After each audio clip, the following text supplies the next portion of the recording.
السلام عليكم ورحمة الله وبركاته، حياكم الله على قناتكم قناة كوتشون الرياضية في برنامج تعليق رياضي.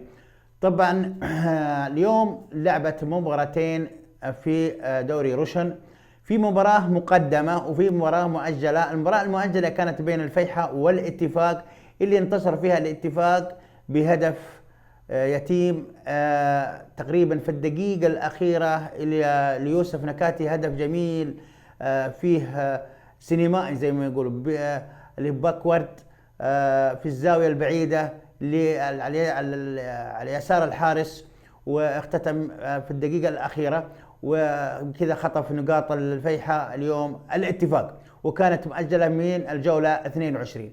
لكن احنا حنتكلم اليوم عن مباراة مقدمة من الجولة 24 للهلال مع الباطن، واللي ايضا حتلعب يوم الثلاث مباراة الديربي بين النصر وبين الهلال والنصر، لانها حتعتبر على ارض الهلال يوم الثلاثاء. وهذه بسبب تقديم المباراتين هذه للهلال لمشاركة الهلال في بطولة اللي هو بطولة وصوله للمباراة النهائية في آسيا مع أوراوا. بالتوفيق للهلال. ولكن الهلال احنا شفنا تعثر كثير، تعثر امام الشباب، تعثر امام الطائي، واليوم يتعثر بخسارة امام اللي هو الباطن متذيل الدوري.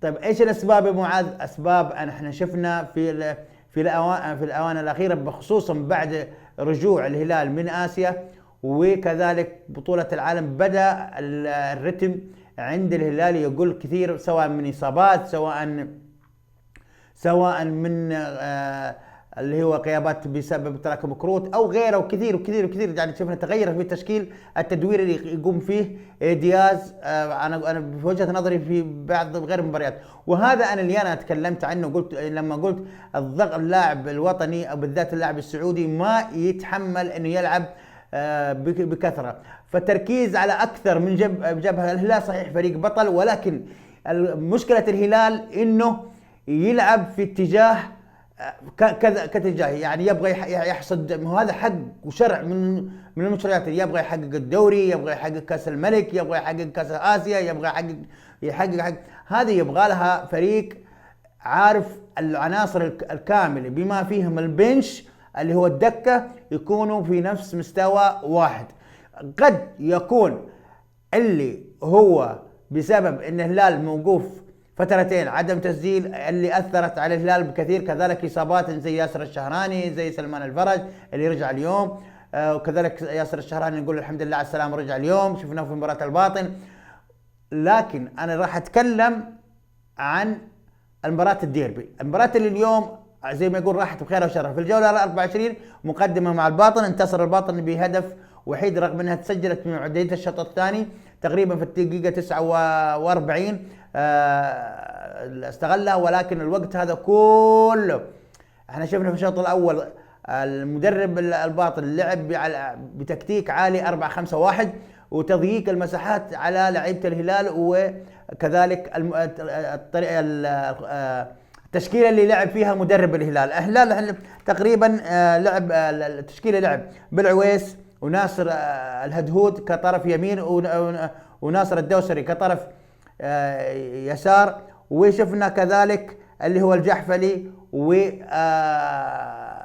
والخليفة كسناتر، عبد عطيف، كنو، سلمان الفرج، فيتو، وصالح الشهري. لعب أول مرة دياز يلعب براسين حربة بصالح الشهري وإيقالو، فبدأ بالتشكيل هذا واضح انها 4-4-2 كأنه بينهي المباراة من بدري.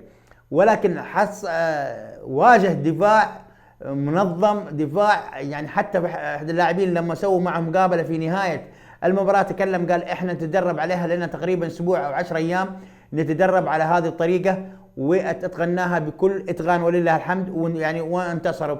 ايضا الهلال عنده مشكله في اللي هي عدم استفاده من الكره الثابته، وتحديدا في الضربات الركنيه، وهذه انا دائما اقولها، هذه تيجي على المدرب. انا متى احط اللاعب اللي يلعب على القائم الاول واللاعب اللي يلعب على القائم الاخير، كذلك من المتحرك اللي يلعب على راس القوس ويخطف الكور اللي تتجاوز اللي القائم الاول وتكون على الخارج. فاحنا اليوم شفنا الهلال عنده كانت 9 ضربات ركنيه ما استفاد منها جميعا. ليه؟ لانه ما في واضح. هذه المفروض المدرب يستفيد من كل شيء في الملعب، خصوصا انك تجيد لاعب هداف مثل يقالوا صالح الشهري كان ما شاء الله طويل، الجحفلي عندك، يعني لو بس هذه الكور لعب عليها الهلال في التمارين كان يمكن اليوم واحده منها تجي اهداف، لانه انت تعرف كيف توزع لاعبينك في داخل 18. هذا ما خص مباراة اليوم تكلمت عنها. انا اليوم لا بس اروح لاذكركم الهلال حيبقى له كم لما يلعب الان؟ باقي له 6 مباريات، منها الديربي اللي يقام يوم الثلاثاء، وان شاء الله موعدين بديربي. ترى الديربي يختلف عن مهما كانت نزول اللي هو مستوى اي فريق، يختلف. وتذكروا كلامي هذا، راح يختلف اختلاف تام. فالديربي يختلف في اي ان كان، في سواء في اي مكان موجود، فالديربي يختلف. مع النصر ويبدا ويرجع بعدها الهلال في الجوله 26 امام ضمك على ارض ضمك، بعدها يلعب الكلاسيكو امام الهلال على ارض الهلال، بعدها يلعب مع العداله على ارض العداله، بعدها يلعب مع ابها على ارض ابها، بعدها يلعب مع الرايد على ارض اللي هو الهلال. هذه مباريات الهلال. طبعا الهلال انا اتوقع والعلم عند الله حتشوفونه ما عاد في الديربي راح يختلف، حتى التشكيله راح تختلف. يعني شفنا ناصر الهدود اليوم لاعب كاول مره، وحتشوفون ممكن يرجع اللي هو سو كذلك حيلعب، وتشوفون كذلك العيوف راح يرجع، وحتشوفون فريق منظم راح يلعب في الديربي. النصر اللي راح كذلك ما هو بعيد عن الهلال في العمليه سواء المستوى. احنا شفنا تعادل مع الفيحة، ايضا تغييراته للمدربين. النصر فين مشكلته؟ في تغييرات المدربين، يمكن 6 مدربين في اقل من يمكن موسمين او 3 مواسم او 4 مواسم، يعني 6 مدربين هذا شيء كبير، شيء عظيم. فالنصر يلعب امام راح يلعب لك في الجوله ال 24 امام الرايد، ويلعب لك امام الهلال مباراته اللي راح تلعب يوم الثلاث مقدمه، ويلعب لك امام الخليج، ويلعب لك امام الطائي على ارض الطائي، وبعدها الديربي امام الشباب والاتفاق والفتح. لكن احنا بنتكلم عن الديربي. النصر ممكن إقالة المدرب جاريسيا يمكن تفيده ويمكن تضره. هذه تروح وتجي عند مين؟ عند المتحكم في غرفة الملابس. النصر عنده لاعبين عكس، ما هو عندنا عكس الهلال عنده لاعبين عندهم خبرة، عندهم لا، ولكن هنا هي تعتمد على مين؟ على اللي موجود في غرفة الملابس. مدرب مع عصا سحرية بيغير لك، له مدرب الفئات السنية مستحيل بيغير لك، ولكن تيجي وتروح عند الإداري، وكذلك وجود رغبة اللاعبين، ومن يعطيهم الخلطة السرية في أن يرجعوا. ويعني أنا عارف اللاعبين راح ينزلوا، هي يا أما تكون إيجابية وتكون سلبية، وهذا حتبين مع بداية الشوط الأول.